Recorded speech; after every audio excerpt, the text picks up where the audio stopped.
Hi friends, welcome to Aravind cars and bikes Gudivada. ఈరోజు మీ ముందుకైతే రెనాల్డ్ ట్రైబర్ 2022 మోడల్ తీసుకొచ్చానండి. టాప్ అండ్ వెహికల్ RXZ అండి. వెహికల్ మీరు చూసుకోండి, 7 సీటర్ వెహికల్ అండి. MUV వెర్షన్లో ఈ వెహికల్ని అయితే మీ ముందుకు తీసుకొచ్చాను. వెహికల్ ప్రైస్ అయితే 6,80,000 అండి.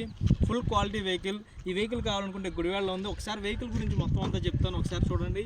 7 సీటర్ వెహికల్ అండి ఇది. కంపెనీ కూడా ఎలా వీల్స్ అయితే ఇస్తాడు. 4 80% టైర్స్ ఉన్నాయి.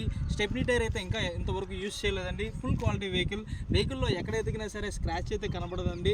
కస్టమర్ అయితే అంత నీట్గా వెహికల్ని అయితే వాడారు. 2022 మోడల్ 25,000 రీడింగ్ అయితే తిరిగింది. ఒరిజినల్ రీడింగ్ అండి. షోరూమ్ ట్రాక్, ట్యాంపరింగ్ ఉండదు. రిమోట్ కంట్రోల్తో పాటు కీ వస్తుంది. కిక్ బటన్ స్టార్ట్తో వస్తుందండి. పుష్ బటన్ స్టార్ట్తో వెహికల్ అయితే వస్తుంది. టాప్ అండ్ వెహికల్ కాబట్టి గ్లోబల్ స్టార్ రేటింగ్లో అయితే వెహికల్ అయితే 4 స్టార్ రేటింగ్ ఉంది. మంచి సేఫ్టీ ప్రికాషన్లో 4 స్టార్ రేటింగ్ ఉంది కాబట్టి మీరు చూసుకోవచ్చు. గ్రౌండ్ క్లియరెన్స్లో కూడా 182 mm అయితే ఉంటుంది. ఫ్రెండ్స్, ఒకసారి ఇంజిన్ కూడా మీరు చూసుకోవచ్చండి. ఎటువంటి స్టిక్కర్స్ పోలేదండి. కంపెనీతో వస్తున్నటువంటి స్టిక్కర్స్ కూడా అలానే ఉన్నాయి. ఒకసారి ఈ స్టిక్కర్స్ కూడా మీరు క్లారిటీగా చూడండి. ఒరిజినల్ స్టిక్కర్స్ అండి ఇవన్నీ. ఈ ఒరిజినల్ స్టిక్కర్స్ కూడా పోలేదు. వెహికల్ తిరిగింది 25,000 కాబట్టి అంత క్వాలిటీగా ఉంది. జెన్యూన్ వెహికల్ అండి. దీనికి సంబంధించినటువంటి ప్రతి డీటెయిల్ డిస్ప్లే మీద మా నెంబర్స్ ఉన్నాయి. వెహికల్ అయితే గుడివాడలో ఉన్నది. మా యాడ్లో వన్స్ మీరు మా యాడ్ని విజిట్ చేయండి. Thank you for watching. Next వీడియోలో కలుద్దాం. బాయ్.